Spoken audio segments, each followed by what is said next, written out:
Sir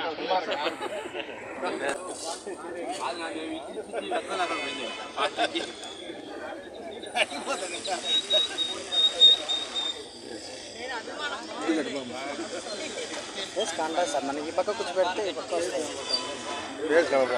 బాబు బాబు ముఖ్యమా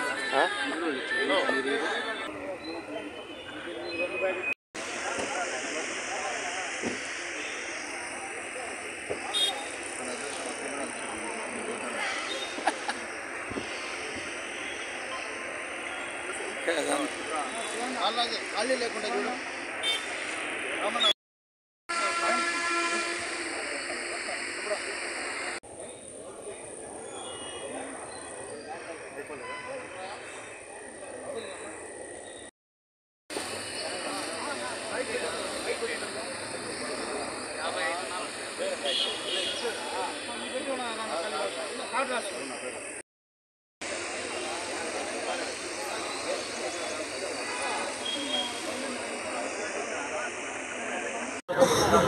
ఇవాళ నారా లోకేష్ గారి జన్మదినాన్ని తెలుగుదేశం పార్టీ నాయకులు కార్యకర్తలందరూ పండుగ వాతావరణంలో జరుపుకుంటూ ఉన్నారు. వారు పార్టీ కోసం చేసిన సేవలు, అధికారంలోకి పార్టీని తీసుకొచ్చిన తీరు, ముఖ్యంగా పాదయాత్ర ద్వారా చాలా విపత్కరమైనటువంటి పరిస్థితులను దాటుకొని పాదయాత్రను చేశారు. గతంలో పాదయాత్ర చేసి ప్రతి ఒక్కరూ ముఖ్యమంత్రులైనారు. వాళ్ళందరూ చేసిన పాదయాత్రకు ఈ పాదయాత్ర చాలా భిన్నం.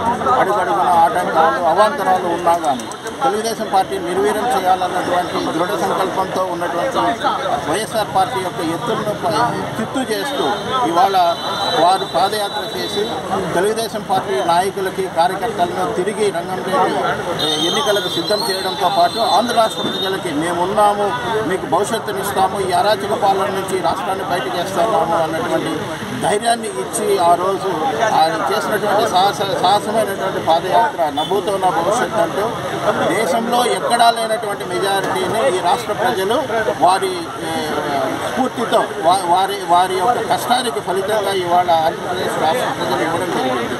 ఈ కూటమి ప్రభుత్వం ఏర్పడిన తర్వాత కూడా ఆయన ఎటువంటి పరిస్థితుల్లో ఈ రాష్ట్రానికి సేవ చేయాలి, నేను పాదయాత్రలో వచ్చినటువంటి అందరూ కూడా నాకు ఎంతో గౌరవాన్ని ఇచ్చి ఇంత ఘనకీర్తిని కట్టిపెట్టారు కాబట్టి నేను ప్రజల కష్టాలను పాదయాత్రలో చూశాను అని ముఖ్యంగా యువతకి జీవనము ఇచ్చేటటువంటి జీవితాలను ఇచ్చే విధంగా, ఉపాధి లభించే విధంగా ఇవాళ హర్నిశలు కష్టపడుతున్నారు. ముఖ్యంగా మనం గమనించినట్లయితే అధికారం వచ్చిన తర్వాత మంచి చదువునివ్వాల్సినటువంటి విద్యాశాఖని తన పోర్టుఫోలియోలో ఉంచుకొని రాజకీయాలకు దాన్ని దూరంగా ఉంచి టీచర్లని ఇచ్చి సకాలంలో సిలబస్ను కంప్లీట్ చేసి ఇవాళ టీచర్లకు సకాలంలో జీతాలు ఇస్తూ మంచి విద్యను అందించడంతో పాటు మంచి విద్యను పూర్తి చేసుకున్న తర్వాత వాళ్ళకి ఉద్యోగాలు కూడా కల్పించాలన్నటువంటి ఏకైక లక్ష్యంతో నిరంతరము లక్షల కోట్ల పెట్టుబడులు ఆంధ్రాకు వచ్చే విధంగా ప్రపంచంలో పేరున్న కంపెనీలన్నీ కూడా ఆంధ్రప్రదేశ్కి వచ్చి పెట్టుబడులు పెట్టి ఫ్యాక్టరీలు ఇచ్చి ఉద్యోగాలు కల్పించే విధంగా ఇవాళ హర్నిశలు కష్టపడుతున్నారు. ఇవాళ గమనిస్తే కనుక ఇవాళ మాకందరికీ పండుగ రోజు అయినా కానీ లోకేష్ బాబు గారు మాత్రం ఇవాళ తనకిష్టమైనటువంటి అత్యధికంగా ప్రేమించే అమ్మగారిని, కుటుంబాన్ని దూరంగా ఉంచైనా కానీ రాష్ట్రం కోసం ఇవాళ దావోస్లో అతను కష్టపడుతున్న తీరు, పెట్టుబడులు ఆకర్షించి పారిశ్రామికవేత్తలు కల్పించి తీరు చూస్తే కనుక ఇంతకన్నా అరుదైనటువంటి నాయకుడు, ఆదర్శమైనటువంటి నాయకుడు దేశంలో ఏ పార్టీకి చెందలేదు. కాబట్టి మేము తెలుగుదేశం పార్టీ సభ్యులుగా అటువంటి నాయకుడు మా నాయకుడిగా ఉన్నందుకు మేము ఎంతో గర్విస్తూ ఉన్నాం. అందుకే ఇవాళ ఆయనకు ఆయురారోగ్యాలు ఇచ్చి 10 కాలాల పాటు ఈ రాష్ట్రానికి సేవలు అందించాలని లోకేష్ బాబు గారికి జన్మదిన శుభాకాంక్షలు తెలియజేస్తున్నాను.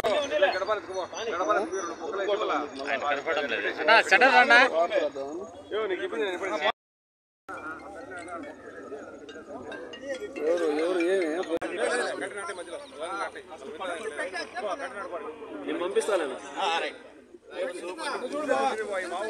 డైరెక్ట్ పండి బాగా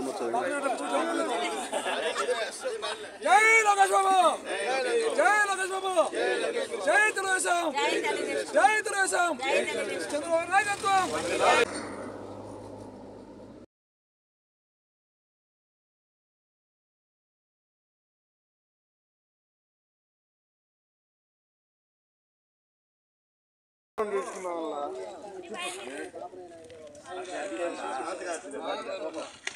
అదే కుటుంబం ఎన్నికలండి